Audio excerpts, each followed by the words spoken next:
Hello, everybody, and happy Wednesday to you. I'm waiting for Mary to come in. She hasn't arrived yet. As soon as she arrives, I will bring her in. I do know that she got the link this morning, so she should be here. And anyway, some of you have asked about this one. This one that's aging me by the day. This is April Joy, and she is a Shih Tzu. Yes. Hi, Ron. Hi, Janet. Hi, Melinda. Hi, Sharon. Thanks for coming, everybody. Hi, JLo.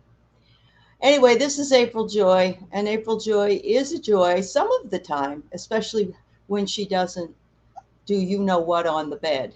But she's very busy. So most of the time, I have to hold her because she doesn't want to be let down. And she was born on April 16th. So hi, San. Nice to see you here. Thanks for coming in. Um, as I often do, I went to Mary's website and I watched several of her videos. I had seen her with the Nasty Women Tarot.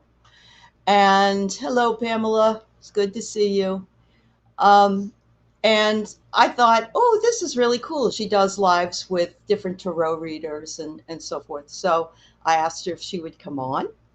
And so I watched that particular one. And then I went in today and I watched another one where she does some teaching. And I'm really anxious to talk to her about it because it's very interesting. So I'm hoping that works out really well. I do have Ron. He was supposed to come on with me tomorrow, but I had to reschedule it for next week. Thanks, JLo. Because of internet problems. I'm tired of them. So anyway, that's what that's all about. I had to miss my class again today for psychic mediumship with hi Sherry, with Susan and Kim. And today's Kim's birthday because my internet was down. So anyway, but I've been able to practice with some of the other girls, so that's really nice. Hang on a minute. I want to see if she's written me. Nope. Okay. So we'll just talk about some other things until she gets here. One of the things she talked about on her, she teaches the tarot, and she suggests that many people pick too hard of a layout many times, and it gets too convoluted and too confusing. And I know that that's been my problem with trying to learn the tarot. And I started, oh my God, back in '88, I had a tarot teacher, and she was fabulous. She was so good.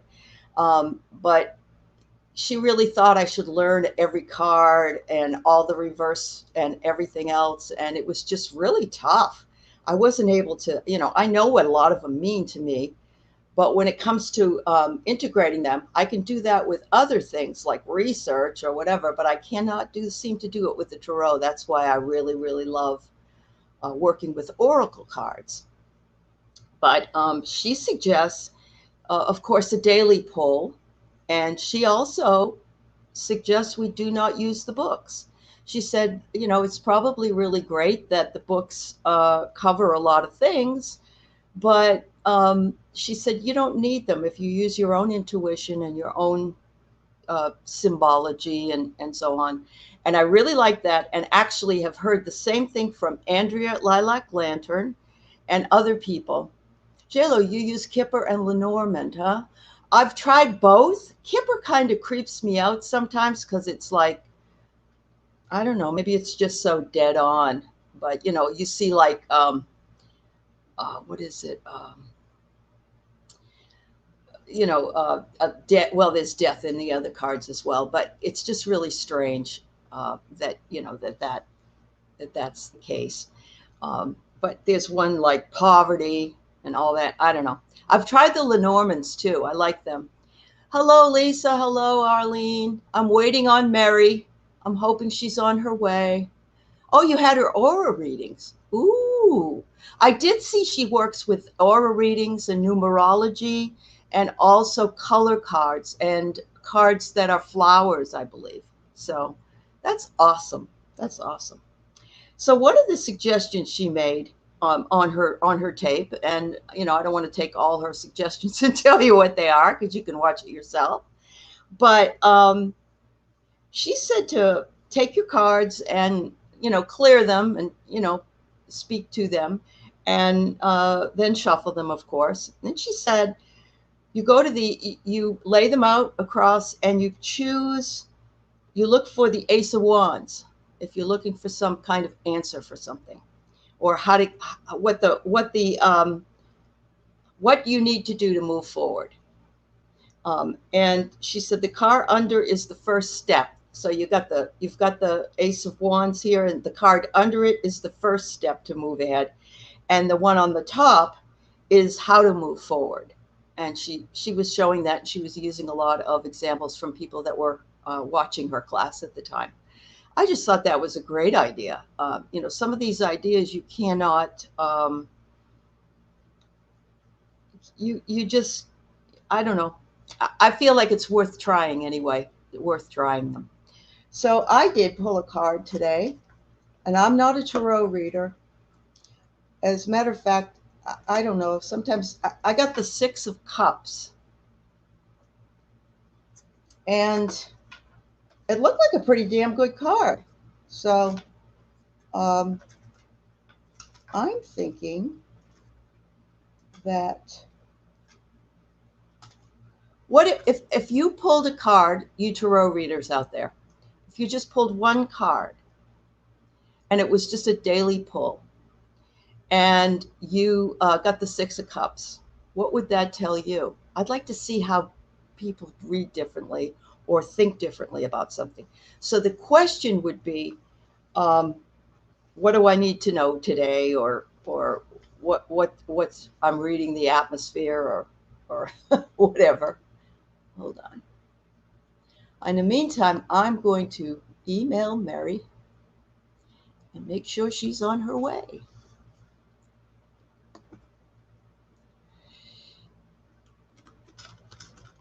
All right, that didn't take me long. All right. Anybody, Ron?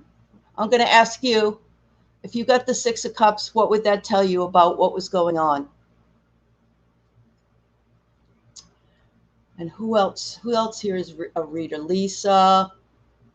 Oh, Sharon's here. J-Lo, do you know anything about the Six of Cups? I'm going to ask you.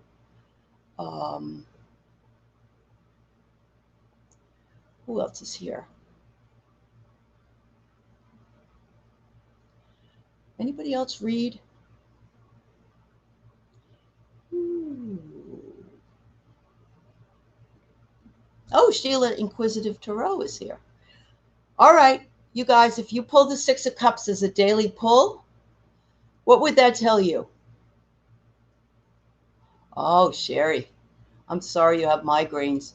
You should go and, I don't know if you have a chiropractor. My husband's one.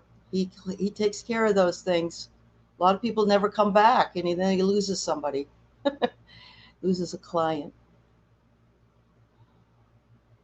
Reminiscing, thinking about where we were. Yeah, okay. Yes. Nostalgia. All right. Stall, connecting with people from the past, part of your inner child. Ooh, very good. All right. And are we we're having some kind of a new moon, I believe, aren't we, tomorrow? So maybe that's why I know when we have Mercury retrogrades, we also connect with people in the past, and we reminisce and have nostalgic things happen to us. Reflect upon the past and learn from it.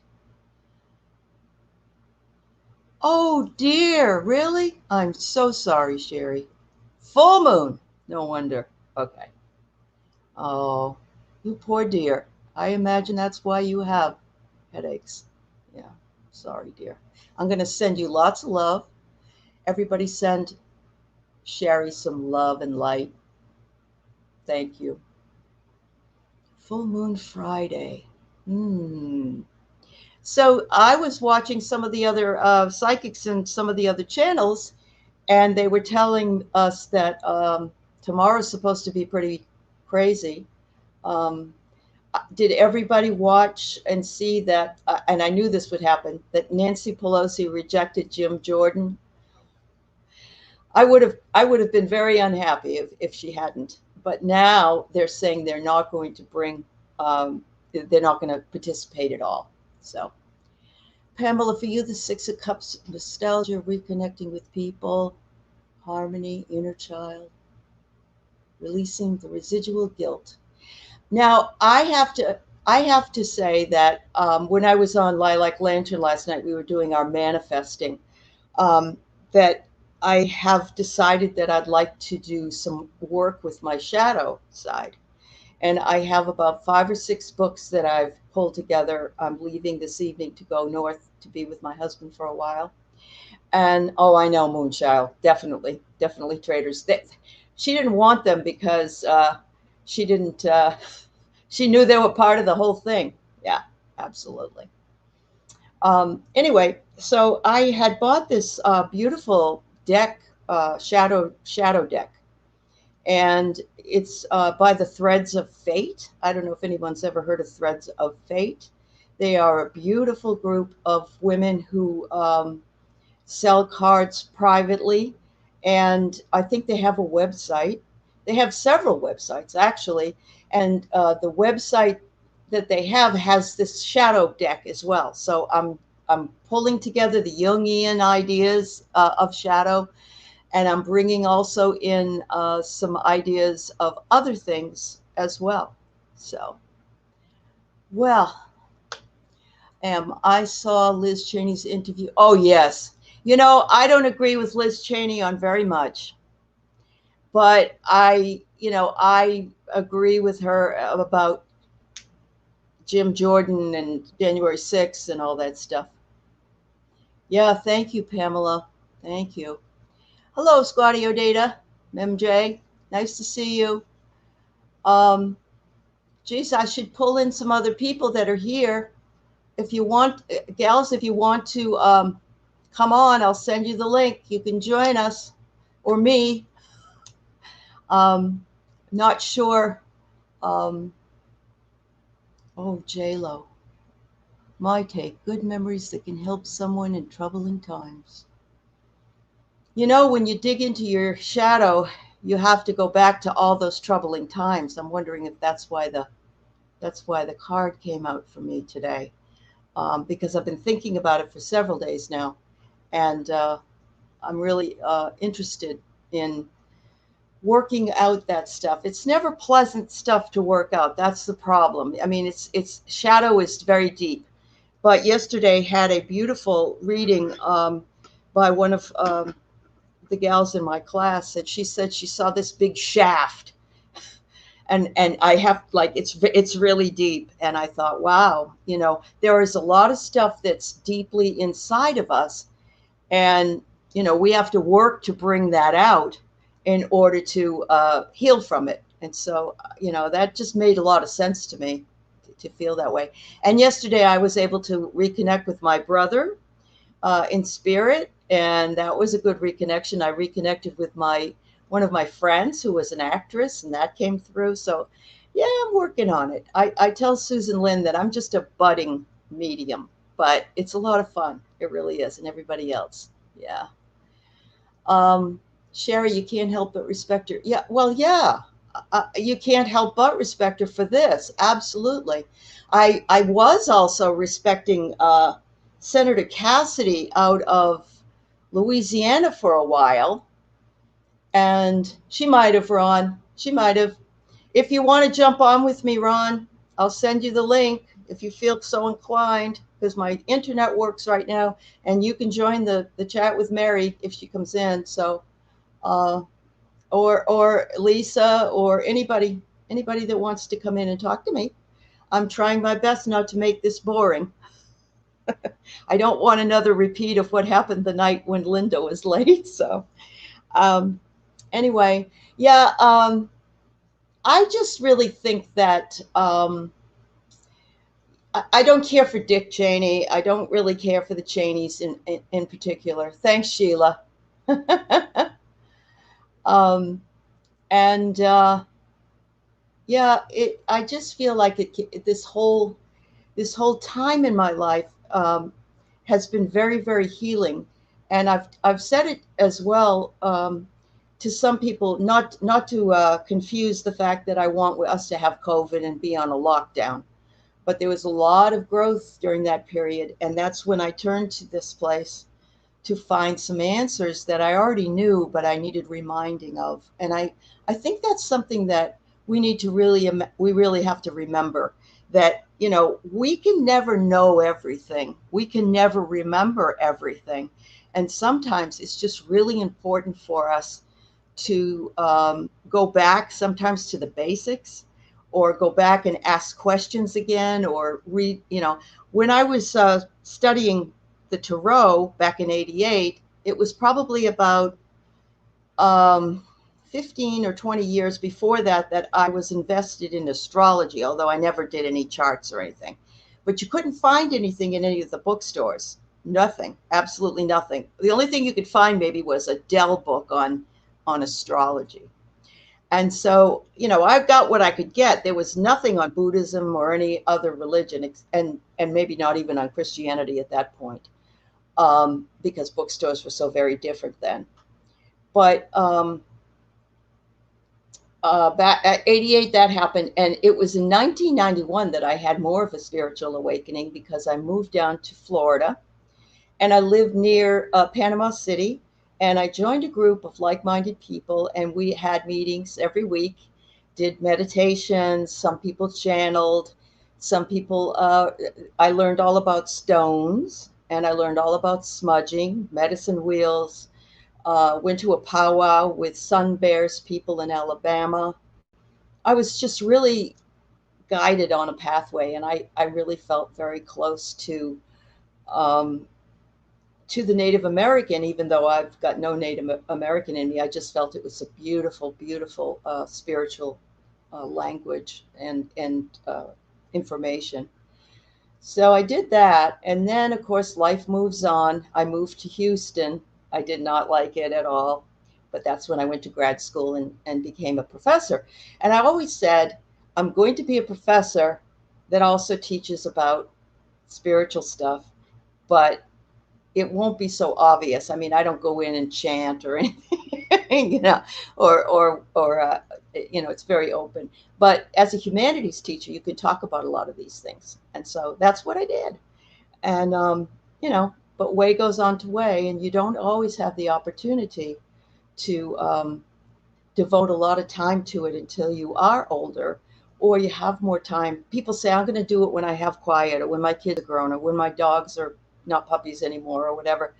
But it's never the right time. So, oh, you did, J-Lo? Oh, for heaven's sakes. Oh, wow. Yeah, I lived in Lynn Haven and worked at People's Bank in Panama City. I was a banker and a tax preparer for a long time. So that's awesome. Yes, powwows are wonderful. During the powwow where I went, that weekend, I went with my friends. And that weekend, my father passed away.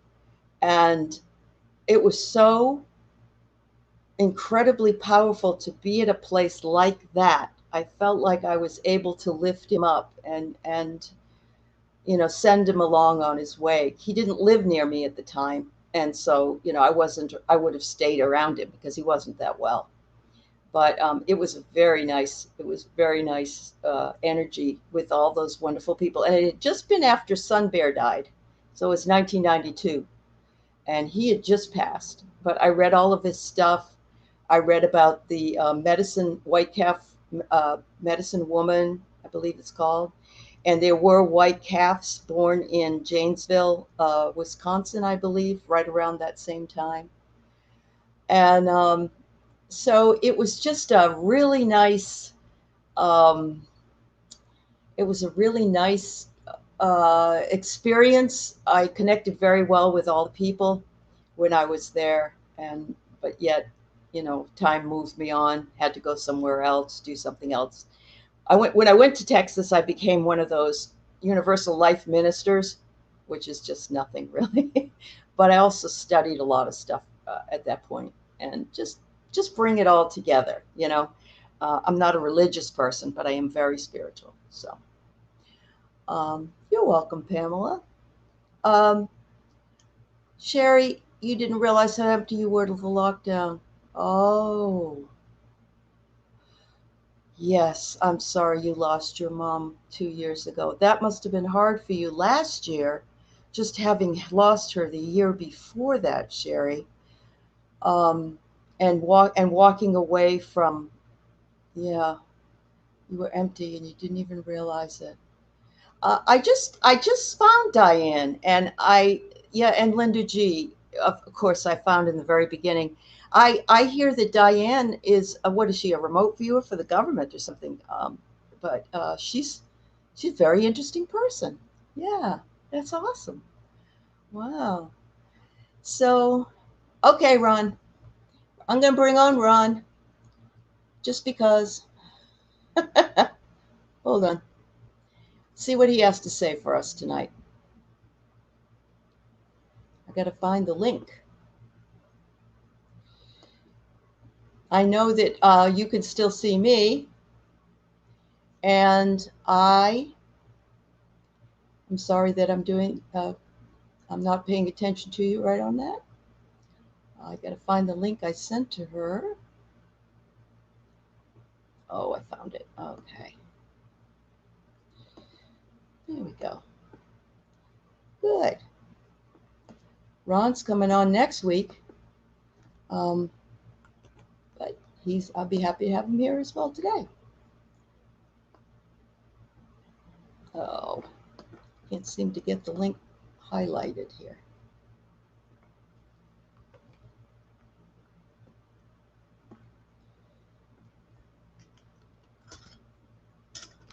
Mm-hmm. Yeah, I often think that people would like to know what happened, how one became interested in the path, and how what their process was, how that happened. I know that Susan Lynn has talked about hers, and she had it over time. But I mean, then she had a very big opening with her guides. And I know that other people are like me. They've had it, but they've blocked it. I never really blocked it, but there were some things that I didn't really know if I wanted to know. For instance, I didn't want to be in a store and know somebody was going to die. I don't know if you've ever heard this story before, but Edgar Cayce, the sleeping prophet, he would go into a trance and dictate what he saw, and his secretary would write this down in Virginia Beach back in the 30s and 40s. And Edgar Cayce didn't know anything he was talking about. He wasn't a doctor. He wasn't a lawyer. He wasn't, didn't know about auras. He didn't know any of this stuff. He just dictated it. He was a channel for information from the other side. And after learning a lot, he went somewhere and he was walking towards an elevator, and he looked at the people that were standing waiting at the elevator, and they had no aura around them. And he just felt really uncomfortable because he learned at that point how to read auras.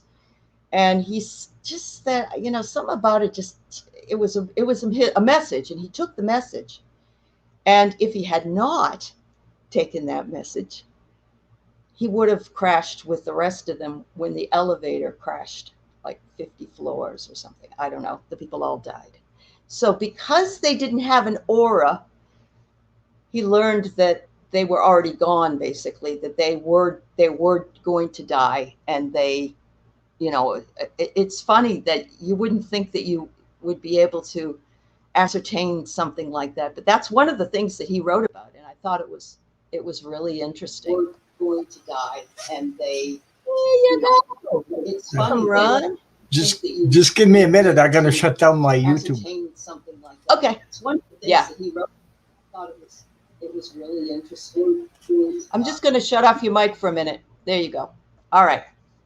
Oh, you did? Oh, that's awesome. Oh, good. I knew I read it, but I was telling them the story, Ron, about Edgar Cayce and walking toward an elevator and seeing people without their aura around them. Really? And yeah, and he felt that that was really creepy, so he didn't get on the elevator, and the elevator crashed. Yeah, Oh my God. they were already out. You know what I mean? They were already Yeah. they were already gonna. Well, welcome, Ron. Thanks for Well, jumping in here. Well, I said I'm going to keep you company, but I'm going to I keep, love it. I'm going to keep the best for next week because I That's have some, perfectly yeah, fine. yeah. That's perfectly fine. Well, I'm just sort of ad-libbing what I needed to do here anyway. So, you know, I do that in my classes sometimes. Talking Oh, about Mary Street, her name is Mary Street. Okay. yes, Mary. She, before I started my channel, Mm-hmm. she was the person that read my aura reading Okay. Yes. and indicated to me. She said, "Oh, I think he wants to do what we do." We were talking, Debbie and her, Okay. and they were Yeah. telling me this. Okay. Okay. And had you ever thought about it before? I tell you something. I did this 35 years ago, and I stopped because 35 years wasn't like today.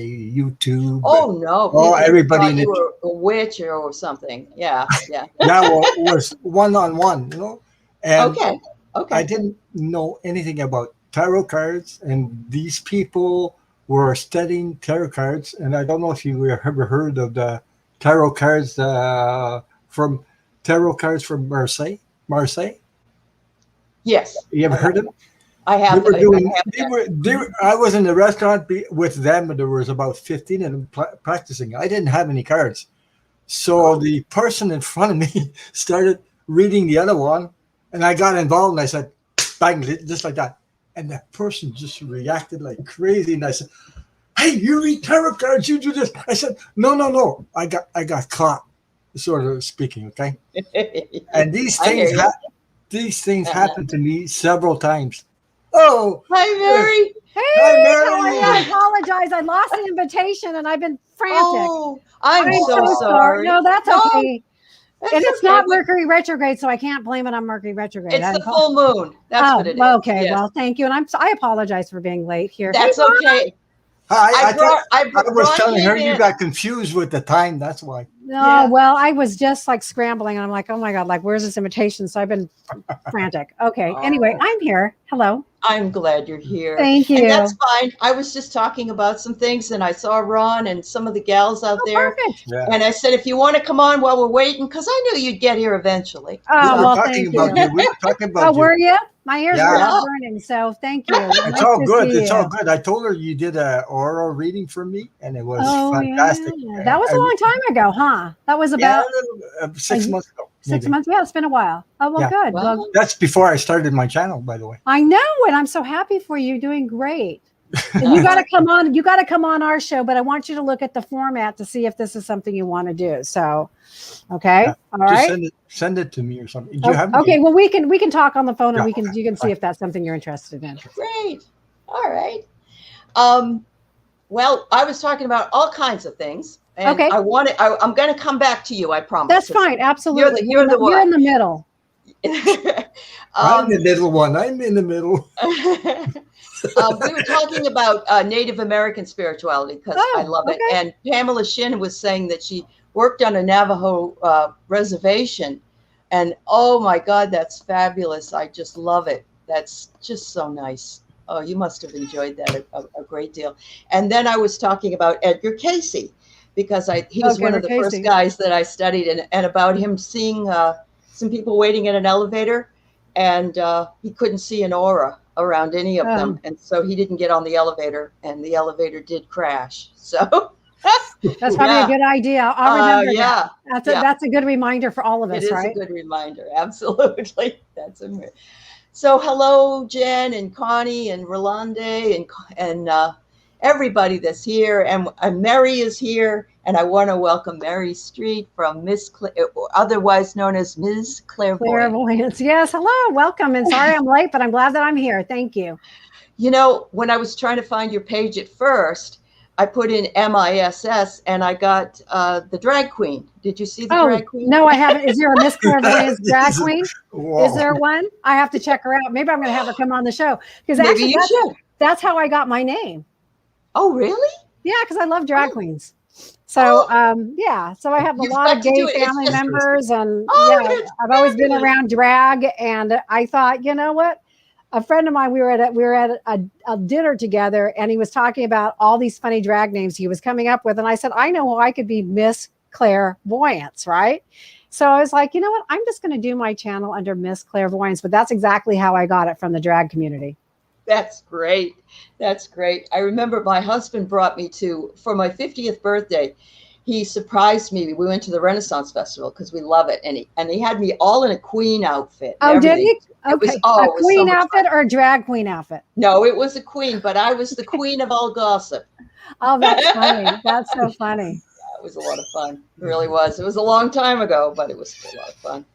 So, let's see. What do I want to start with? First of all, I was telling everybody that I found you through Nasty Women, and okay. And Lisa's here. Hi, Lisa. That's funny. Yeah, I think they're both here actually. Yeah. Oh, are they nice? I haven't had a chance to see who's in the community, but hello, everybody. Hi. And I enjoyed that a great deal. I thought that was great, the way that you spotlight different readers and different things, ask them different questions. And I also just today watched your tarot class that you just did in June. Okay. I watched that. And I was telling everybody, I learned a lot. You're somebody that thinks the way I do, and I know there's other readers that do the same thing. Instead of worrying about a Celtic cross when you're reading for somebody, I don't do that. You want to do one card or that, find the Ace of Wands and then look on either side. Oh my God, that was wonderful. Did you like that? That's cool. I did. And you saw that on Pinterest? Is that what you know what? So I've been reading for 20 years. Well, actually, I didn't come to the tarot until really late. And the only reason why I did is because I had I was interviewing for a bunch of psychic lines. Okay. Because when I went to the psychic fair, they were very closed mouth at that time. Like no one helped anybody. And it was like, they don't want to tell you their secrets. And so I asked this one psychic, and I'd always say, hey, how do you get started? She goes, you need to get on a psychic line. I'm like, okay. So I was like, okay, how do you get on one of these psychic lines? Right. Because this is a long time ago. And so she didn't really give me much information other than that. I didn't know anything about the tarot. I hadn't read the tarot before. I knew my mother-in-law had some cards somewhere, but I hadn't really read it. What I was doing when I started was pure psychic, no tools readings. So I would just psychically just connect with people, just give them the information. And it wasn't until then, and I had to learn the tarot in 24 hours. So that's what I did. So I learned the 24. I know. So don't do this. If you're watching this, boys and girls, do not do that. And I did the Celtic cross. You're going to die. Oh, you did. Oh, yes. My God. Because I didn't know. Like I was like, okay, what do you do? Because like I had no help. Right. So I found this guy who I kind of actually had started going to classes, and I said, you've got to teach me the tarot in one day. Can you do that? And he goes, well, I can teach you the basics. So I had a plan. So I said, okay, what am I going to do? And I can't remember if I was working with guides at this time. I don't think so, because I wasn't that in tune with it. So I had this idea that I was going to get one of those big white cardboard, things you get at Dollar Tree. It's like white craft thing, right? Yeah. So poster. I drew, poster board. So I drew on there the 12 sections, and I had a big drafting table, big architectural drafting table in my bedroom. So I thought, I'm going to put this on my drafting table. I'm going to draw on the slots, and I'm going to write where the cards go and kind of what the slot means, right? So this is what crosses you. This is where you're stuck. I wrote the whole thing out, right? Yeah. And that's how I did my interview. So I just lay down the card. I didn't know what I was doing. I didn't know how to read. I didn't know how to read those cards. I really literally I had the cheat sheet that he gave me. So I'm over there kind of looking at that is not going to help me. So I was like, okay. So I put the cards down in the slots, and I somehow I got through it. And what's hilarious is this. I actually went and bought those cards that had the cheat keywords on it, right? So there was a tarot deck, and they're still around, that had the cheat keywords on it, right? So I got the cards, but they were new, and I was in where my washing machine and dryer is. We have an extra refrigerator in there. So I'm shuffling the cards, and you know how they're all kind of slick. Yeah. Right. Oh yeah. So I'm shuffling the cards like a stupid, right? And two flew under the refrigerator. And I'm thinking, I don't have my deck. And so I'm calling over there. Do you have another deck? She goes, no, I sold you the last one. Oh my goodness. I was like, okay, this is just, I must have been thinking working with guides. I think I was, and they were like, and I knew you're not supposed to use those cards. You're not supposed to read it. This is just like, yep. Feet. I mean, I just got thrown into the fire. I did it. I was hired by two of the more popular psychic lines, but that's my intro into tarot. Oh my goodness. And I'm surprised you even ever went back to it. No, that. I mean, I think, for a while I was like, oh, this isn't working. Cause I was like everybody else trying to struggle and memorize the cards, and that just doesn't work. Doesn't work. No. And so what I've discovered after teaching for a long period of time, both psychic and metaphysical classes and magical classes, is it's really an intuitive process. And the more you and for me, to be honest with you, I think that I did really well at it because I was more psychically linked. And so I didn't really understand the processes. And so for me, that actually helped me become better at the cards. Because I struggled when I tried to memorize, but I realized I was logical, but the minute I was intuitive, everything just worked. So now what I teach is actually my own method, which is Soma Tarot. And you probably saw, I don't know if you saw a little bit of that. I don't know if I did that within that last class that I taught in June. Did I have you physically reach anything or go into the card? Yeah. In that class? Oh, okay. Yeah. So that's my method. So that's one of the methods that I teach. And I've really found that I've taught traditionally, classes, all sorts of classes traditionally, but this method that I'm teaching now with utilizes a lot of what my background is as a behavioral coach. I'm a certified behavioral coach and transpersonal hypnotherapist and an NLP and EFT practitioner master prac. Wow. So it kind of takes all of the things that I love and all of the things that I work with clients that works well. Yes. And they've worked well with me because I don't use really any processes with my clients unless I really delve deep with the processes and seen actually effectual results with it. So now the process is all of my training is going to that training, because I've seen that this is, I realize with clients and behavioral breakthroughs, it was very, very fast for them. Like in a matter of 45 minutes or less, I could get a behavioral breakthrough for them and help them release things that had really been bothering, even if they had gone to therapy. So I realized this has something to do that I could integrate it with what I was doing and teaching the tarot and how I was utilizing it. And even so, I just started practicing it with clients and with students, and it has been very, very effectual. That's wonderful.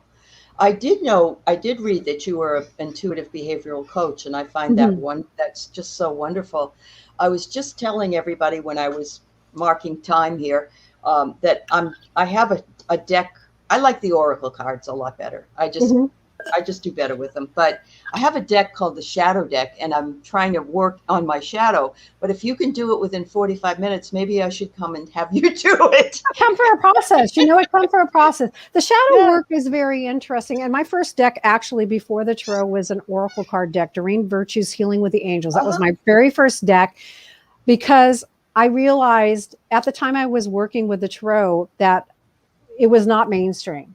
So at that time, people would ask me questions, because first of all, I wasn't using any cards. So people were like, why are you so accurate? Are you working with the devil? Like, these are the questions I'd get all the time, like, because they were frightened. Ron got them too, I think. Right? Yeah. How do you know this information? Like, who's giving you this information? And they just look at me really weird. And I was like, I don't work. I mean, I was like, why are you asking me that? I mean, because I was like befuddled, right? But then I realized they didn't have something that was tangible sitting in front of them. So I thought, you know what? Most people like angels. There's only one culture that I found that really does not work with angels. So, and it is an Eastern culture. So for those cultures, I just don't work with the angel decks. Primarily, I work with the tarot Rider Waite Smith standard deck. But I found that working with the Oracle cards was fabulous. So, So I was working with Doreen's deck for a long time. And then after that, I worked with, there's a few decks that I really started working with. A mirror card deck for relationships. That's an excellent deck to work with. It is. I have that one. Okay. Yeah. Then Yeah. it makes people cry because that's a very truthful deck. Right. Yeah. Right. So, I mean, for me, I think some of those decks are really effectual. And it just depends on how you relate to them. So I just love to hear that you love working with Oracle decks, because I do too, but mostly it's this. Yeah. Yeah. I don't know. I had a teacher I was telling them I had a teacher try to teach me. I went to her every week, and she was really good back in '88. And she, I had more fun listening to her stories about how she learned how to do the tarot than I picked up anything. But at that time, I agree with you. Everybody was like, you've got to study the book. You've got to memorize the book. Well, I'm not good at that kind of thing. Yeah. Anyway, yeah. And I don't teach that way either. When I teach my students, we don't have tests, and we just, we do this engagement sort of thing. So, yeah. Well, that's wonderful. I almost threw the book away. I Well, got yeah. frustrated with it, and I said, I don't understand nothing in there. So, Well, if Yeah. you read it, it's kind of archaic. It is. It is. And it's also written from someone's perspective, which I appreciate, but it just doesn't work for me. Yep. So I had pulled a card before I came on, and I asked the readers in the house what they thought of it. It was a 6 of Cups. Oh, And everybody was saying that it's reminiscing or going back to childhood times and reconnecting with people. And I thought, boy, maybe it's reconnecting, because I was also talking about trying to get the shadow stuff out, or work with that kind of thing. And shadow work can be tricky. I think for people that are trying to do shadow work, what I've just discovered just through the process of working with clients is you've got to be able to be in a neutral space to do the work. Mm-hmm. And you've got to be open and ready to do the work. Also, energetically, because what happens energetically is if your body is going to kick out any energetic processes, you've got to tune it first to using acupressure, acupuncture, because your body will kick it out. So before I work with people, I'm usually doing an acupressure practice with them just to let the body know. And you also have to have a very clear connection to the subconscious mind to allow it to come forward, to be in agreement for change. This is one of the things that I see a lot with people who are dying to do shadow work. The subconscious mind is trying to protect you. So in doing its job, it's going to try to kick that out. There's a part of you, that wants to do the effectual work, that wants to do the change work. But there's another part that's trying to keep you safe, and both parts are correct. The problem is you have two parts and they neutralize each other out. Right. So you've got to get the subconscious mind in agreement to do the work through agreement. Plus, again, you've also got to tune the body to having acupressure points and being able to move past that, because you can't move past the subconscious mind. It's really hard to do subconscious shadow work. The other issue is this: when we're asking ourselves to do the shadow work, there's a part where we get triggered. Now, if you get triggered with the subconscious mind, what's going to happen is you're not going to want to go far. It's again trying to try to protect you, so it doesn't want to bring those triggers up. And what I have found with most people is if they can't get past the trigger and go deep enough, they're not going to go deep into the process of the shadow. So the shadow is there actually as the yin and the yang, so the both sides, right? Yep. And there is a reason why we do have the shadow. We don't like looking at the shadow because sometimes it could be very painful. But oracle cards are a good way in, but you got to be able to go deeper through the process. And again, it's going to be a process of getting the body, mind, and spirit in sync and in alignment, and able to go past that gatekeeper to do the work. If you can get past the gatekeeper and you can self-coach yourself through that, because I'm telling you, some of these parts that come up, it can be really triggering. I know. I've had, it's very interesting. And I agree with you 100%. I don't know if you have heard of, I'm sure you have, John Bradshaw. Oh, yeah. He had a book that came out in the 90s. And you read the first, I don't know, one or two chapters, and he talks about this and that, and this is going to happen. And then at the very end of the chapter, it says, if you're not ready to go forward, then do not turn the page, or something like that. And Yeah. do you know how many people returned the book when I worked at a bookstore because they couldn't go forward, and you know, they were fearful, actually. Yeah. Yeah. Just simply fearful. Yeah. And So, that he wrote the book about the inner child. That inner right, child book, is that right. correct? Yeah. And the It's one shadow of work, those. Is another one too. Yeah. yeah, and actually it's a popular book again, but again, I think the practitioner that you work with, you have to have a deep innate trust, and the practitioner has to be confident. Seriously, I had done a lot of inner child work on my own, but there's as in tarot is a confidence game. When you're reading, it's confidence. When you're You teaching, said it's that, confidence. yeah, and right? I agree with you. Yes. Yes. And when you're doing inner child work, the practitioner and the person that you're working with, your client, has to have this deep innate trust on a very deep soul level that whatever happens, if this client has an abreaction to the work, you're going to be able to pull them out. You're going to be able to know to say the right thing. You're going to be able to channel the right thing. You're going to be able to have the right solution or answer for them, or not save them, to just be able to guide them where they need to go. And I feel like if you're going to do the inner child work with people, it's just this trust factor that has to be there, you know. And if that's there, then you can really break some ground. So it's really a fabulous process. I remember my brother and I went through a hypnotherapy for past lives that we had together, because he and I were very connected.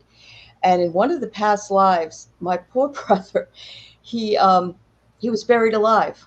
Oh. He wasn't dead, and somebody buried him in a casket, and he couldn't, you know, it was awful.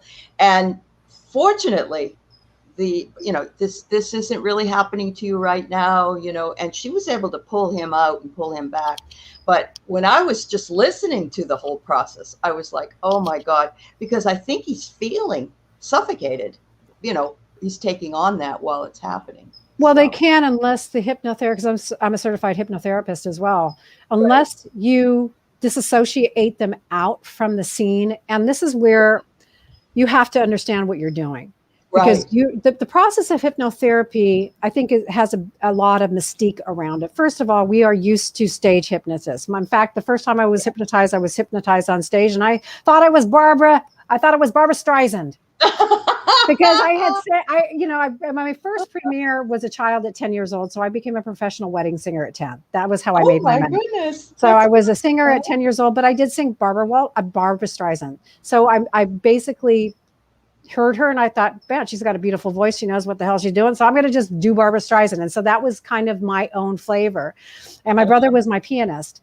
But the stage hypnotist liked me. And after the show, he goes, hey, can you come back? Can you stay around? Because we want you to be on the second show. So it was kind of funny. But going into become a hypnotherapist, or a hypnotist advisor now is what they're called. I actually had a really bad abreaction going back through the birth tunnel when I was going back through. And that actually healed my abandonment issues. I would not wish that on anyone, but I honestly think that was part of the reason why I went to that class. But when someone is having an abreaction, before you set it up, before the client actually goes through the process, that at any time you feel unsafe, you have a color that you put on you, and that color is your safe color. It's kind of like a safe word, safe color. Sure. And any time that you feel that you're going into this position where you're feeling unsafe, you can put the safe color, or you can see yourself on a screen. Would you like to see yourself on a screen? So now you're not actually doing the process again. Right, you're actually watching yourself and the scene away from you. So you're disassociated from what is physically and actually going on. So if you're doing that type of work, that is very, very effective. And again, setting the client up from the beginning with acupressure points, even some EFT, doesn't hurt the process, and it makes it a lot easier because you're working on time. So you want to be able to effectually work through time very, very quickly, and this actually helps. Sure. Wow, that's fascinating. That is really fascinating. Thank you. Mm-hmm. I can't help but notice the most beautiful statues behind you. Oh, well, I'm going to show you what they look like. Look at them. They're gorgeous. Yeah. So I just Oh. actually hired a student of Ooh, mine, but a Buddha. friend as well, Rebecca. Yeah. And she actually came in, and because I turned my whole office into my YouTube studio. So this is Good. my filming studio now. I'm in the process of doing it, but I asked Rebecca if she could please No, do something with the things that thank I you. had, and she Mhm. kind of pushed them all together and made them into this beautiful, beautiful Oh, process. And the one that I love, well, I should say I love them all, but the one that I gravitate the most is, I call it the psychedelic Buddha. So it's the one that's painted blue. So I grew up in the 70s, and I just like me psychedelics. too. I think I've had to be a Yeah, little I know. hippie at some point. But Yep. anyway, I just got my it was like a white, ugly color. And I was like, God, this is something that's got to be better. So I just took blue spray paint and purple and pink, all the colors I like, and I started spraying it. And it actually turned out pretty cool. So I was like, okay, that's the way it is. So it's like it's a psychedelic Buddha. That's actually what I called my Twitter handle, psychedelic Buddha. But I don't understand Twitter, so I don't use it. I'm gonna send you my psychedelic Buddhist. Please do. I want to see it. It was very bland, and it's outside. It's Oh, outside okay. under a tree, and I got some like Martha Stewart fluorescent spray paint. Oh, And I yes. spray painted it bright blue, baby blue. Oh, It's you're my gorgeous. kind of girl, because bright blue, bright pink. Have you ever seen I have also Blessed Virgin Mary from the Catholic days. But I say I want to paint her because I seen a pink velvet Blessed Virgin. Yeah. I was like, oh, I want that, right? So isn't that funny? That I'd gravitate to those colors too. That's hilarious. I know. I consider myself more Buddhist than anything, even though, that's a philosophy, but it's just it's so healing and so lovely. I really love it. So, you mentioned a lot of what I was, the tarot is confusing, that it's also a confidence. You need to have confidence if you're reading, because you don't Yep. want to say, well, I got this. Let me look it up in the book and see what it means. Yeah, that's probably not going to work. Yeah. Do you feel that way too, Ron? I don't want to. I don't want to do that. I don't do that at all. Right. Wow. There's a lot of people here. Let's see. A lot of people got their tarot cards and have used like the round decks. I know. Oh, the round decks are cool. They are cool. I know they're hard to shuffle, but you can just sort of mix them up, I guess. Yeah, that's the mixing thing. I do mixing on that one too. That's my favorite one. A light seers? That's pretty cool. Yeah. That's a beautiful one. Pictures in there, it speaks to me, so that's why I like it. I'm attracted to it. So I want to tell you, Sherry, that although it's really great to shop on Amazon for cards, because I do all the time, I love Etsy. I found the best cards at Etsy that are different. Yeah. Have you found a lot of indie decks are on Etsy? Yeah, they are. And there's one. I'm sorry. Go ahead. I was going to say, and we know where the proceeds go. Right. The problem right now is China is counterfeiting a lot of decks, and so you're seeing them on Wish and everywhere else, and sometimes on Amazon for $2. Yeah. That's a counterfeited copyright. That's a counterfeited card. So I always try to go right to the source, so I know they're getting their money. That's right. Except Etsy, I ordered, and I live in Canada. It took over 6 weeks. Yeah, 6 to 8 weeks to get it. That's the post office, because I just got something from I think it was a European country, and it took almost 3 months. So that's not their fault. It's just the mail is way behind because of COVID. Oh, so. I know. Yeah, but there's one that's I wish I could remember the name of it. She has 2 decks. She's from Seattle, and they're just gorgeous. One of them is like the Faceted Garden is the name of it. And the Fascinated Garden. Okay. Faceted, like a faceted garden. Faceted garden. Yeah, and she's got other ones on there too. I just can't think of her name. I don't know if you want to answer any questions. Somebody's asking if you have a message for her, but I still have things I want to talk about. Okay, sure. So this is from Star Midnight. Is there a message or guards? So whatever is troubling you, and I get this going back to a retro, because I'm a retrocognizant, so I see time in the past. There's something around a two-week time frame, 2 days, 2 weeks, 2 month time frame, but I'm hitting 2 weeks. You're at a bifurcation of making some sort of a decision. What the guides are going to coach you on is follow. I no longer see, if you think of yourself rather than being human, but as a soul and having a soul connection to decisions that you make. When you're in alignment with your soul, the decision is not difficult. So I think when we get into the human ego of making the right decision or making the wrong decision, then we get confused. What guides are trying to say is you have a path in front of you, and one is better for you than the other path. This actually feels like going back. So if you go back down that path, the one that you're not feeling soul connected to, you're going to go backward. Okay. So I don't know if this is a relationship.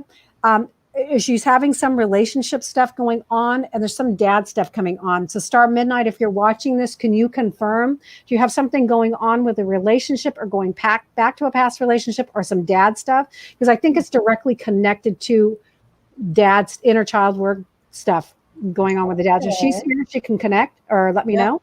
If you're here, I haven't gotten to the bottom of this comments, but I can go down. Well, I hope she's here.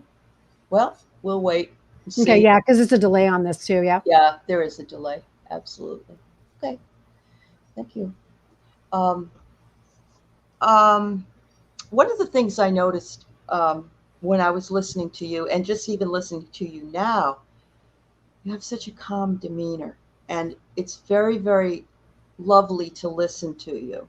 Oh, there thank are you. a lot, I didn't mean anybody else isn't, but when you were doing your teaching, your tarot teaching, you were very patient, you were very succinct, and explained everything the way that, and that's a gift. So I just wanted you to know that I Thank thought you. that was nice. Sure, of course. Thank you. Tell me about the pop culture readings. I think you were talking about Nick Cannon when I was. Yes. So now I'm back at producing shows. So Okay. before I actually went onto YouTube, I was actually producing shows, but it was for Blog Talk Radio. So I produced 3 shows before I came to YouTube for myself. The first show I produced, they're all for myself, which I would have other readers, student readers come on with me, and friends or people that I knew that I felt in high regard with. And the first one was the Divas of Divination. So the Divas of Divination, we would also go out and do readings, but it was kind of a collective group. And at that time, there weren't a lot of people doing collective reading groups at that time. So my problem is I'm a little too far ahead of the curve. So some people don't get it quite yet, but then it kind of comes around, right? So I like fluorescent when no one left fluorescent, but I would wear it because I have had that all my life, day, right? So you get it, right?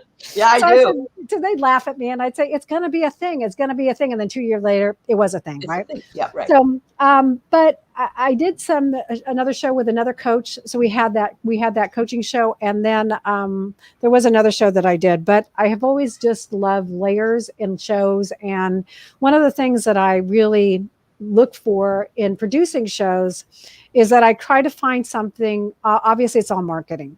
So when I'm looking to produce a show, I'm really looking with my ear to the ground to see what is it that people are really interested in the show. Because like anything, you have to give people a reason to come.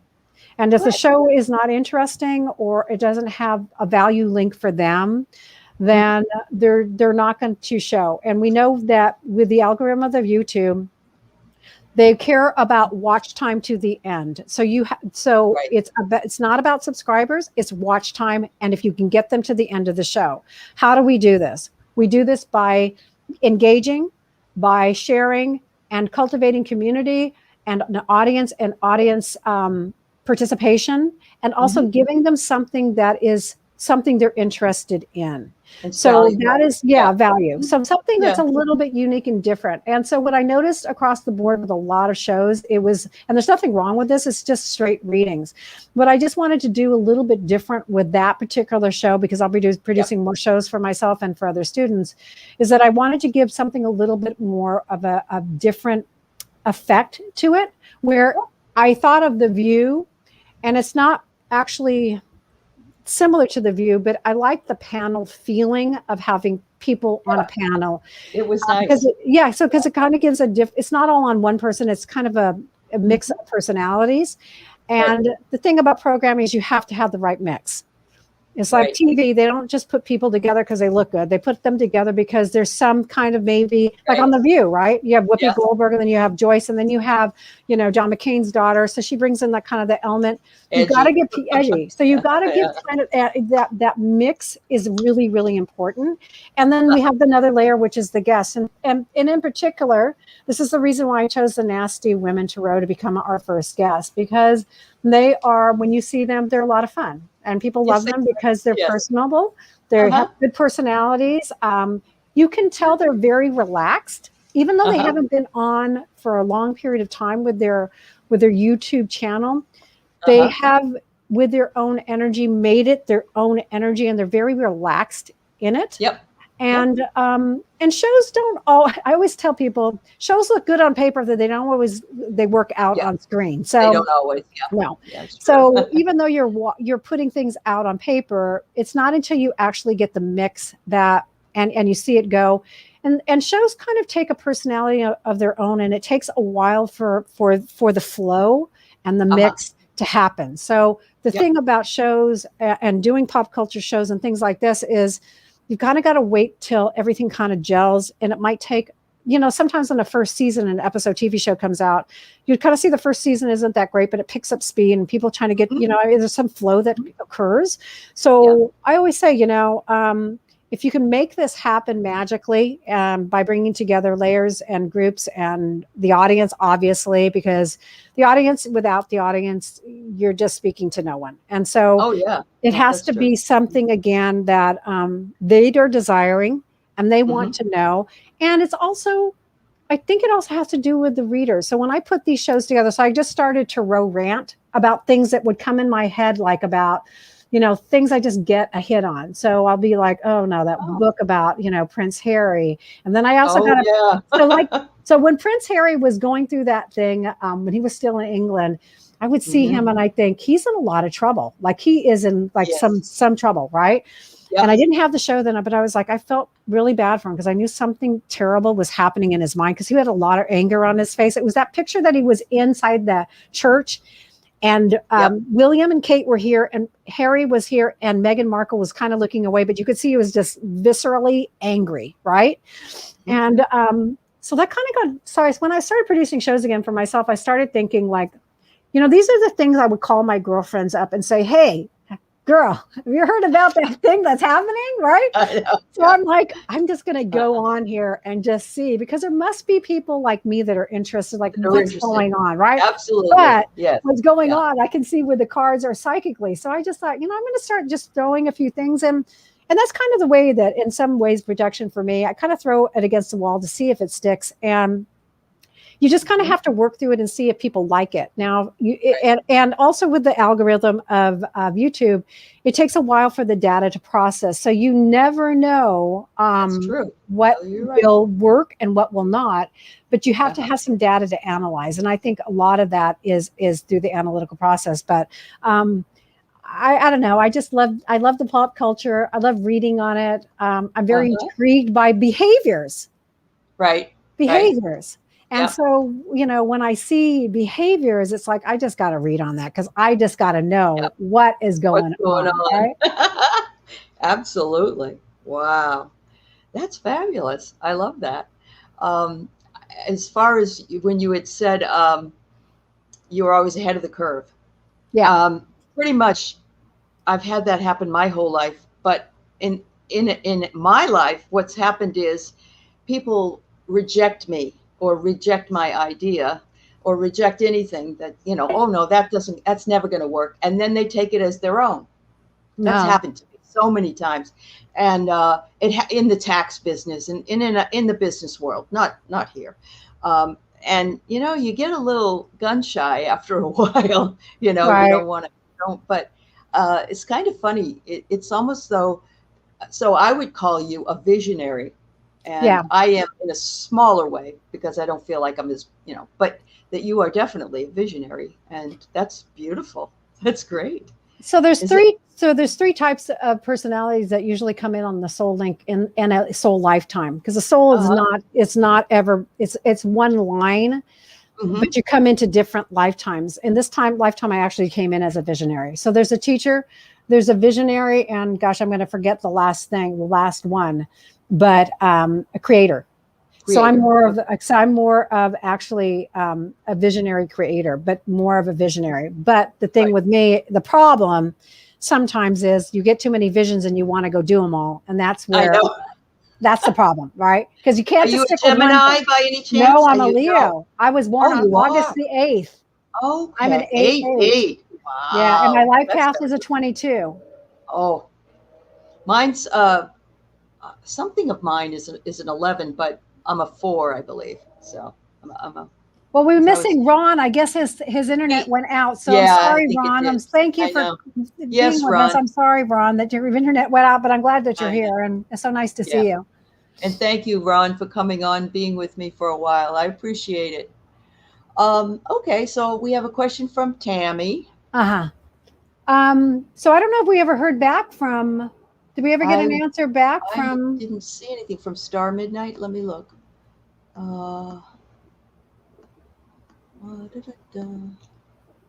Freebird Spirit. Mary is absolutely a visionary. Absolutely. Thank you. Yeah, that's Debbie. You got kicked out, Ron. Oh, I'm sorry. Oh, you're not. Did you get kicked out? No. Thank you for being here. But no one would ever kick Ron out. He's too nice of a guy. We love you, Ron. We would not kick you out. Yeah. So messages from your guides or from, so the first thing I heard with you, Tammy, is make up your mind. Ooh. So you're going back and forth between a couple of things. And I also feel like lately everything is really, you're just going in circles. So if you're feeling ungrounded, some of this could be because of the energy of the new moon coming in. And also could be I also feel like you get affected more from the shadows of Mercury retrograde than you actually do get affected by Mercury retrograde. So shadow periods are, she's speaking of shadow periods, right? Which is the shadow period after the Mercury retrograde. I feel like that happens. But what I'm really seeing for you is a straight path. So what I want to say is that, and then there's your brother at the very, very end waving. So let me ask you this about your brother. Were there some issues with his throat or breathing in his passing? Did something lead to this? Because I also hear whooshing in my ear. So when I hear a whooshing, this to me means or could indicate that there's some blood issues going on where the heart is having a hard time pumping blood, or some blood issues, maybe either being constricted through a health issue. So if this makes any sense to you, Tammy, hopefully you're here, you can give me a little feedback. I just want to see how it's landing. Okay. Thank you for your question, Tammy. And Suzanne, I want to thank you personally also for your donation. I appreciate that. Well, okay, Sherry, thanks for joining us. Yeah. Has she commented down there yet? She said, we'll catch all the rest on the replay. Y'all go to subscribe to Mary's channel. Thank you. I just did have a great night. Thank you so much, Sherry. Good to see you again. So I'm just going to wait because I know there's a little bit of a delay from Tammy just to see if she'll confirm that, because I just hear this whooshing. Yeah. But I do see an open path for you, but then I see you going like this at the beginning of the path. So it's just kind of like, make a decision. Just make a decision. Don't get yourself confused, right? Because I see her going, what happens is she's pinging back and forth from doing this trajectory thing with her energy. Yes, no, yes, no. Sometimes I get it a lot, like people doing this, because that means they're going vacillating back and forth on a decision. This means to me, she's kind of pinging back and forth, and it almost is like, which path, you know what I mean? So it's kind of like being just really massive heart attack. Okay, so there. Okay, so this is him. All right. So let me just take a look. And does this make any sense to you about being kind of not being able to choose and to go straight? What was the first thing I said to her? I can't remember what guide said. They gave her a message like, make a decision. Was it just make a decision? Okay. Yeah. Okay. So here's the thing. Yep. That is connected to trusting yourself. So somewhere along the line, and I think this might be with Dad from a parental unit, that we learned not to trust ourselves. I'm going to really guide you today to trust your gut feeling. Your brother's doing this to come down the path with him. He's not, and here's a safe thing for you. I feel he's doing this because he's trying to lead you. Why we do not choose paths is because it's a safety issue for us. If I do this, Remember what happened last time. That's the subconscious mind, right? But if we do this, it's the unknown. It's the fear of the unknown. So then what do we do? Right. And this moment, we go to the higher self and connect to the soul. Remember, I keep talking about the soul, but this is really, really true.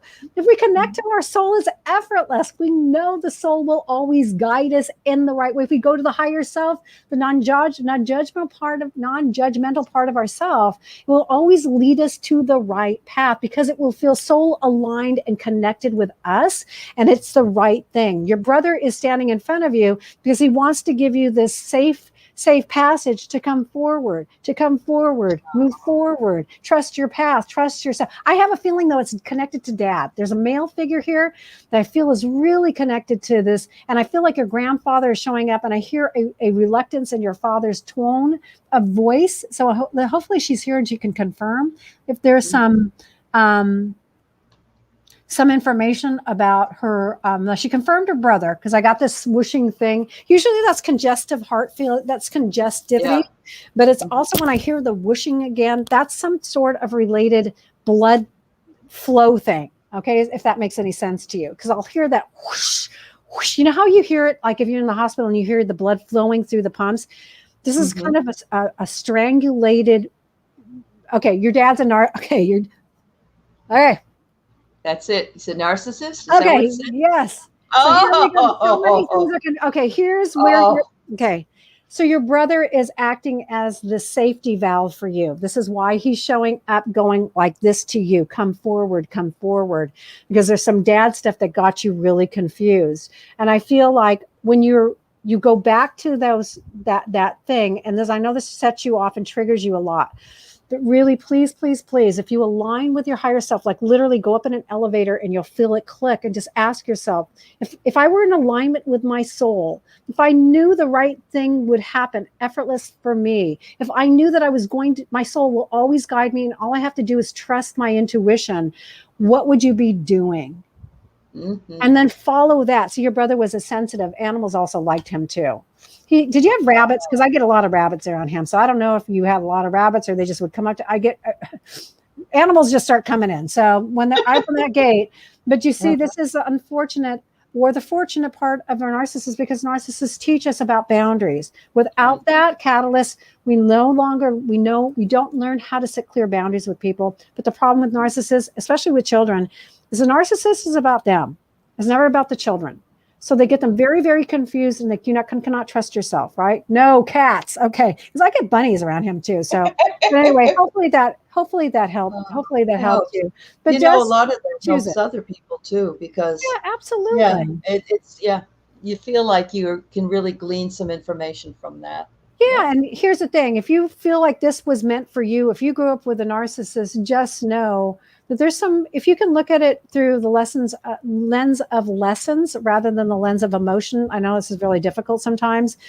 That's going to help you in the long run, because then it won't trigger you as much, right? Wow, that's great. And your brother is just so happy that you showed up here, because he was supposed to give you this message. You weren't going to come, is what he was telling me.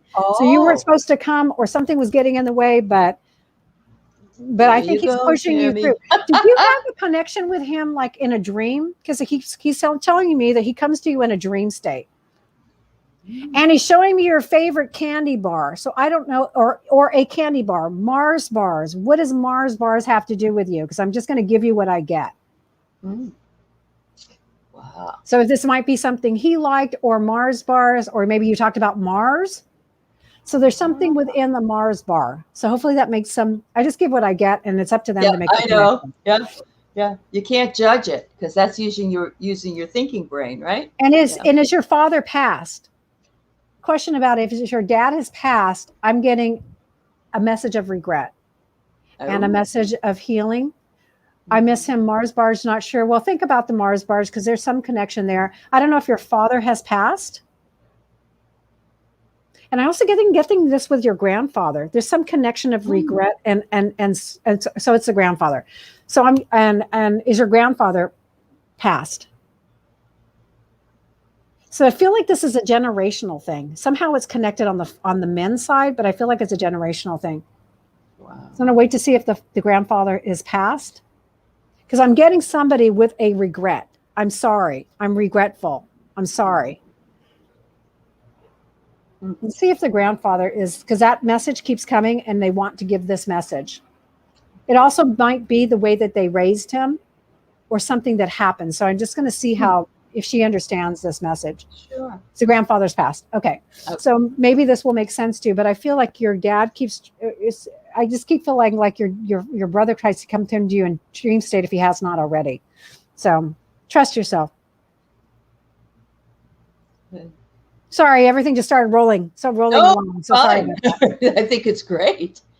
I'm just going to take probably one or two more, and but J-Lo is here, and she wants to know about her father.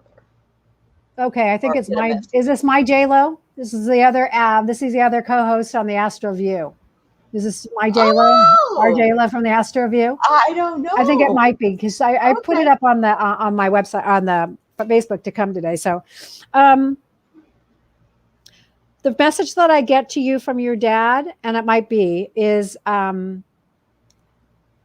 So I'm just going to read this from Tammy. Was not close to him, no communication. Usually my dreams about my brother are not good ones. Okay, all right. But I actually feel like him coming to you in a dream, not dreams about him actually coming to you in a dream. So more like a visitation. So if that has not occurred yet, then we'll see. Okay, see if that happens to you. Okay, so no, you're not my J-Lo. But anyway, nice to see you, J-Lo. So I'm going to give you a message. Okay, let's see what your dad is saying. His message is to be more connected to yourself. I feel like here you are, and then you fell to the side. So there's something that happened 2 days, 2 weeks, 2 months ago, or in the month of February, where you just fell to the side. I feel like somehow February is connected to this.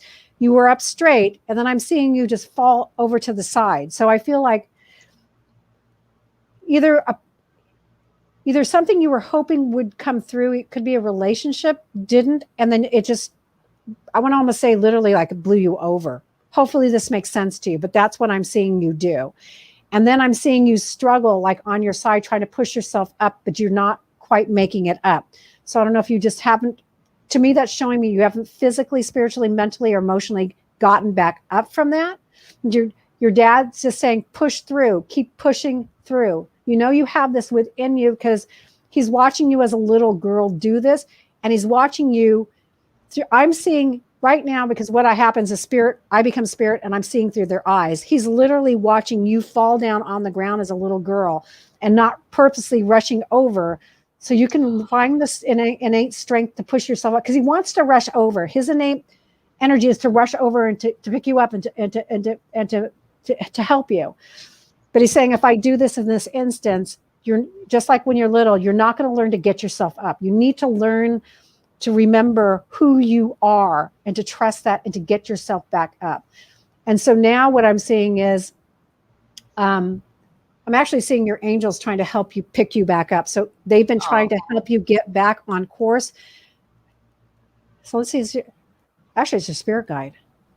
Okay, so I see your spirit guide kind of trying to, I want to say emotionally help you get back on track, but you're like, I don't want to hear about it.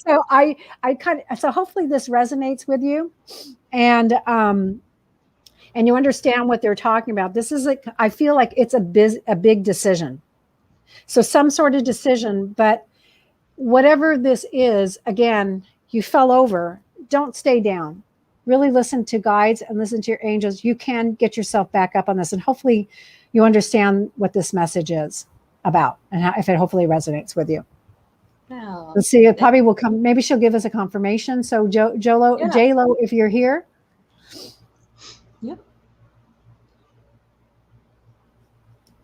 She's one of the moderators, so I think. Oh, okay. Still is. Well, hello, and thank you for moderating today. Yeah. We're going to see everyone else that's moderating as well. Yeah. Oh, beautiful. You have a few, huh? Nice. I do.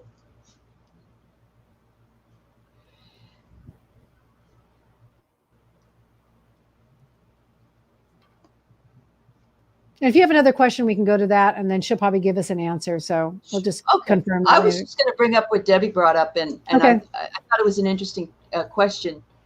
Have you experienced full moons tend to usher in endings or to usher in beginnings? Well, typically they say, and this is to me, again, by definition of a book, but I go rogue on that stuff. So I don't really follow the books because a book is written from a personal perspective, but it may not be my it's not my personal perspective. So the moon can affect everybody differently. And I do believe that the moon does affect people differently. Like they say there's not any evidence of that. I'm going to say BS on that. So what I think with the full moons, there are some people that are especially empaths that are emotionally sensitive to the moon. They also get they can get really physically sensitive to it as well. When you say endings as in, okay, so she's saying it doesn't resonate. That's okay. Well, again, the future hasn't happened. So see if it picks up for you at some point. Okay. Come back and listen to this maybe again. I'm going to say 2 or 3 months time, because maybe by then, again, the future is not here yet. So see what happens. Okay. The full moons tend to usher in endings to usher in new beginnings. Every ending is a new beginning. So if we look at the Tower card and if we have a Tower moment, I know people freak out when they see the Tower moment or the Death card. Those two cards are actually probably two of the most spiritual, beautiful cards within the deck. We have to have endings, completion, number 9, right? If you look at the head on the number 9, it looks past to the past. The body is facing to the past. But we know the culmination of the number 9 brings us to the Ovid, which is the 0. Which is the magical number of all manifestation. 0 is one of the most powerful numbers. This is why 2020 was a very, very powerful year. If you look at the numbers, we had 2 2s and 2 0s, double Ovid and double 2. 2 is the master builder number, 2 2. So we had a lot of tearing down to build back up. I do think for some people, a new moon, if you pay attention to it, will usher in an ending and maybe a completion, because in that time, it's the realization of the planetary alignment that causes us to be more open to, I want to almost say, I'm hearing the words prophetic work. So maybe you're more in tuned or more open intuitively during that time, right?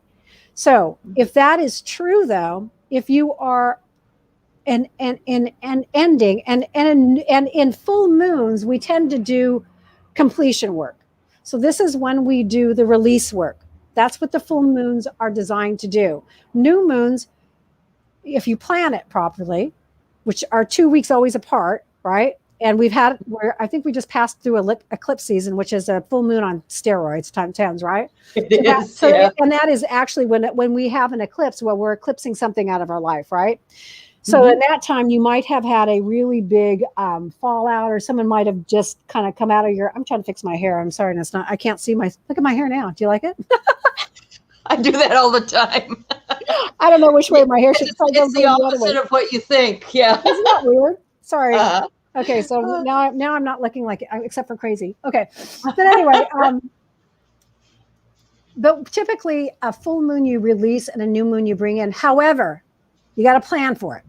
So don't be doing anything unless you script it out. Remember, when we're doing manifestation work, it doesn't have to be a full or new moon, although those are the typical times where people tend to pay attention. And if you're doing tarot, also count your cards. Make sure you're playing with a full deck on a full moon. That's just my cue, right? Make sure you got 7 8 cards, because you might be terribly surprised you don't. Wow. If you feel inspired, and this is what I say, if you feel inspired on a full moon or a new moon to just do release work and to end it, and you're ready for it, that's the key. If you're ready for it, then you will do it. So, but typically, if you follow astrologically along with the moon, and I'm talking about if you really follow all the quarters and all of the moon, you're going to actually see some play and when you actually do things. So that is not a fallacy. So yeah. Hairstyling intermission. Thank you. I know I can't tell what side of my head is which. So I really can't. I think I should just stop touching We're twins. I know. Yeah, I'm the same way. All right. Let's see. I've got. I just want to shout out to Alicia. You're new here. We're glad you're here with us, and I want you to. Yeah. Hi, Alicia. Please subscribe and like, and I'll also be posting Mary's link to her channel, because I'd love everybody to go over there and check her out if you aren't already one of her subscribers. Oh, thank you. Appreciate You're that. We see welcome. Lisa. We see a few Uh-huh. names here that I'm really familiar with, and good to see Oh, everybody. thanks, Lisa. Lisa put up the up your channel. That's nice. Oh, you're welcome, Hairstyling, J-Lo. hairstyling intermission. Yeah, I need one of those. I need a mirror in my office. That's the next thing I'm going to be getting. Isn't that Oh, funny? that's funny. All right. This is the last question of the night Okay. from the viewers, and it is Leticia Lozano would like to have a message from her guides. And actually, the archangels want to work with you. So can I give you a healing color? I'm just going to wait for her permission, though. Absolutely. So the way that I work typically with angels is I usually work with color with them. So my work has been through watercolor of all things. I don't know all of the archangels, but they are color to me. I don't have them with me. I'm gonna energetically interject color. I already know what color they want to work with her. There seems to be some stuff within your heart chakra that is just, to me, stale and not moving. So this is connected to a past, I want to say a past hurt, maybe a relation. This is a feeling not good enough. So I want to just actually, if the angels want to work with you, if I can, hey, Alva, if I can just please work with you on an energetic level, and just, if that's okay with you, I'll wait for your go ahead, Leticia, and then I can do that for you. Okay.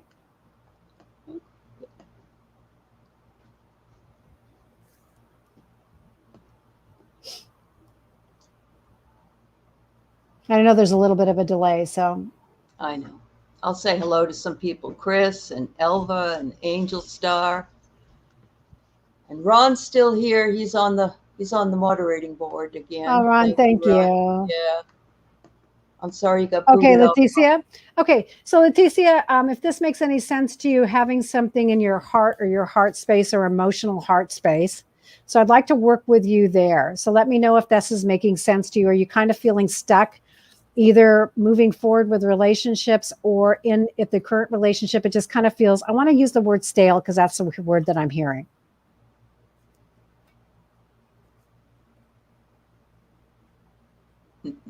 Good. Prayers. Thanks, Lisa Smith.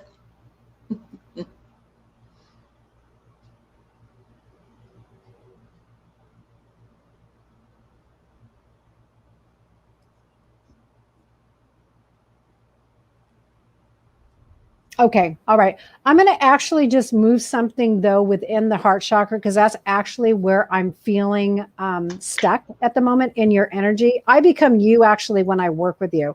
So even if this may not make sense to you, it just kind of feels something is stuck there. Okay. So take a breath for me. And I actually feel like this actually might be related with mom. So I don't know if what went on with mom, or if you have how your relationship is with mom, or she's been just having some trouble, or you've been having something going on with mom. But I feel like that's kind of what's stuck there. And it could be not from the present time. It could be something that's in the past. That's what the guides to me are relating it to.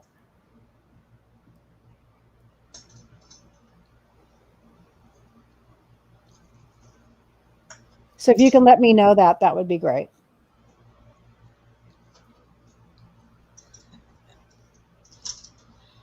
I know I'm trying to fix my hair and it's not working. It's bugging me now. I've given up on mine. I have to stop touching it, but I see it and it's like, oh, bugging me. Okay. I know. Okay. So anyway, even if you don't understand what this is about, the angels is just going to work with you. So take a breath for me. And anybody that has any stuff going on in their heart space could be connected to mom, could not be connected to mom or mother figure, or like mother stuff that comes up. Just take a breath and drop your shoulders for me and just relax. And again, so they're already moving it. So just notice what you notice before we start the energy. It is coming through. And what I'm going to do is I'm going to infuse a really hot pink color, like a really fluorescent hot pink color, into your heart space. So this is going to work for Leticia, and this is going to work for anybody who's just feeling it. Even if you don't understand it on a conscious level, there may be something, if you think about this later, subconsciously. Okay. I just always trust what they're telling me. I don't doubt it because I don't know. So I'm just going to go with it.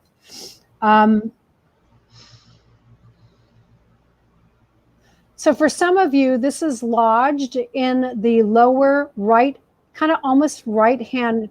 If you were to cut the heart into quarters, this is lodged just below the first quarter on my right side. So it's just like right in this area. So if you cut the car, or you cut it into 4 quarters, it's just right below that quarter, the first part. Taking a deep breath right there. I'm just going to interject that. Here comes Archangel Raphael, and he's the color green. So the color green is going to run through. Take a breath here for me. So this just pushes the energy out and open. And Leticia, are you a teacher or do you teach something? So I hear teaching around you. Either you're supposed to teach something or you teach something, but it's supposed to be more expanded.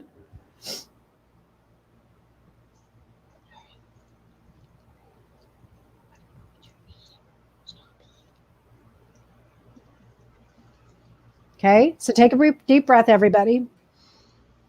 Just kind of notice if anything's floating. Now the color purple comes in, and this is another archangel. I think it might be Ariel. And then here comes Archangel Metatron. So everyone take a deep breath. When Metatron comes in, he's going to push it all the way out.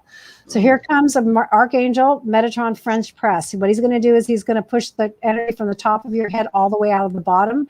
Everyone just take a breath and keep breathing. So here he goes. 1, 2, 3. He's going to push on the top of your head now. And then Seraphiel is following up. Some of you have not cleaned your energy for a really long time, because what I see him doing right now is grinding your energy down, trying to do this.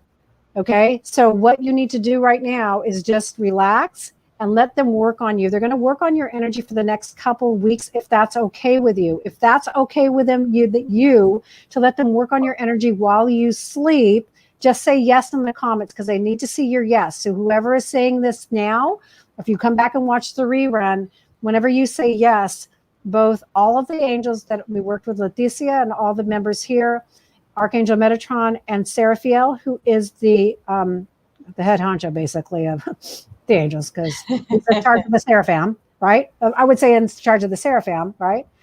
And then Leticia say yes, she works for this school. So there's supposed to be a wider group that you teach for, and you haven't reached that expansion yet, but I feel like it's actually more spiritual than what you know. It's not like what you think you're doing. It's actually something that's wider for you. Okay? Awesome. So just say yes, and then they'll continue to work on you for the next few weeks. They're going to work on you at a time when you're not logical. So this usually comes at nighttime, when we're asleep, where they can actually enter into your subconscious mind and just work with you. When you sleep well, you're healing. And a lot of you, your patterns are broken because, well, a lot of you are in existential crises, by the way. You don't know where you're going. COVID has caused a lot of this. COVID has changed everything, hasn't it? Yeah.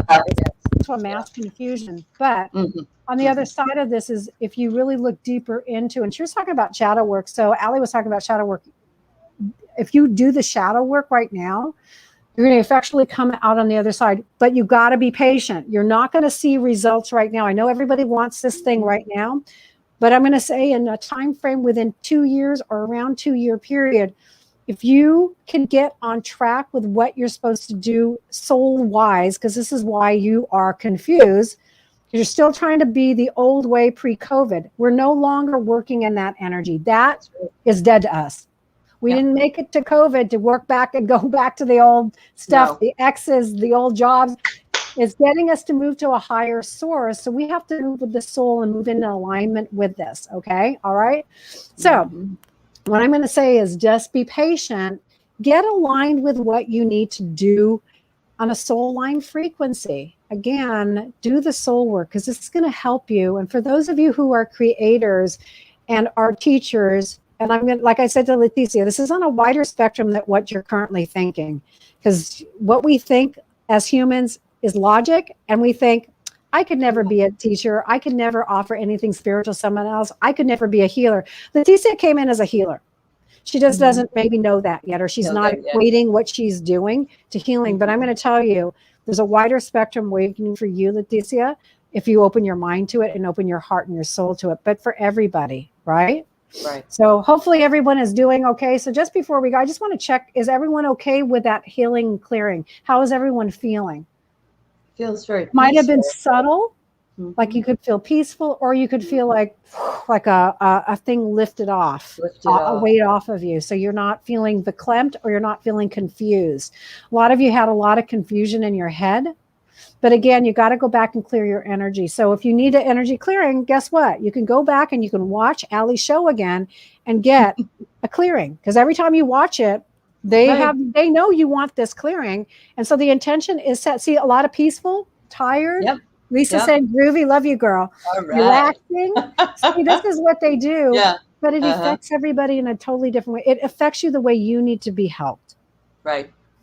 On a personal level. Something went on. So Suzanne's saying something went on. We hope something went on that was good.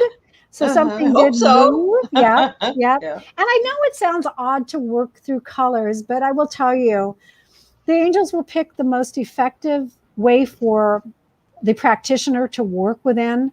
And I was working with numbers before, but I got in my head too much about it. So the angel said, stop with the numbers, do the colors, because you don't have to think about it.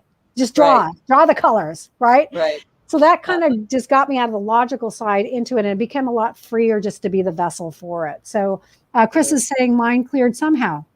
Okay. Well, we know somehow because the angels, movement and aches. Oh, she's moving energy. That's a good thing. It is. So when I actually started work, I have to tell you this funny thing. I know we're running out of time, but when I first started working with energy with EFT, they kind of didn't explain that energy moved, you know? So one of my first clients, she's like, I don't know what's going on, but this energy is just like something's moving. And I was panicked because I was like a new practitioner, right? And I had actually studied with Gary Craig, the creator of EFT, Emotional Freedom Techniques, right? Yep. They didn't really talk about movement, energy movement, right? And I was kind of new to this space. So I was like panicked, like Aley, I was like, okay, like what's going on? Like, what do I do? Like, what do you know? Like, help me, right? And then she said, it's moving up. And I was like, well, that's a good thing, right? That's a good thing. I kept thinking to myself, like, okay, if it's moving up, it's got to be moving out, right? Right. So then I realized in NLP that we want to have movement because that means it is moving out. So if you guys are having movement and energy is movement, it's moving out away from you. So this is actually a good thing. What they don't tell you in Reiki as well is that it brings stuff up to heal. You know, they kind of forget to tell you that part in Reiki classes.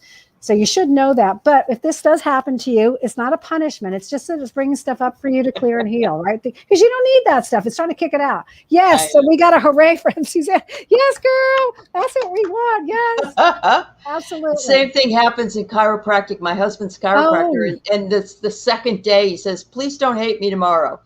But you'll love me Wednesday or whatever, you know, the next day. Yeah, because you know, everything's been moved. Yeah, absolutely. Wow. What a wonderful, I really enjoyed this so very much. Thank you, Mary. And thank you for being so open to taking some questions from the viewers. And I just enjoyed this a great deal. Oh, thank you. Would you love to come on my show? Because I'd love to have you come on.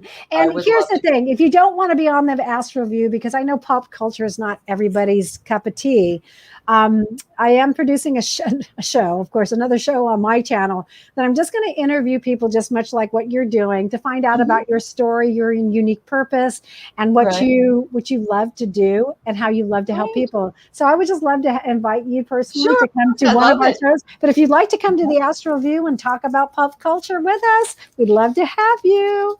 Okay. Either way, I'm perfectly amenable to either one or both or whatever. Okay. Yeah, well, thank you. And thanks for putting up with my tardiness. I apologize to all of you. And thank you all for being here. This is, I thought about what you said 2 weeks ago. Something happened and I made plans to go in a different direction business-wise. There you go. It does take a while to remember things sometimes. So yeah, we call that psychic amnesia. People Yep. come in and they forget names or what they're doing, and that's totally Right. typically normal, to be honest It with is you. And normal. now it's like this stuff is rolling by very quickly. So sometimes we have to think about like what is. I've even had one woman come in. I said, "Well, who's Michael?" And she goes, "I don't know any Michael. It was a brother-in-law." She goes, "Oh, that's my brother-in-law," but she Oh, forgot. I call him Mike. Yeah, well, she's also just forgot. Yeah. So. Yeah. But anyway, Yeah, thank you, absolutely. everybody. It's so nice. And Yeah. thanks again, Aley. That was Oh, so you're sweet of welcome, you. Mary. I really Thank you appreciate so it. And then we much. look forward to having you on our show. I look forward to it as well. Thank you. Thank you. Bye, Okay. everybody. Bye. Take care.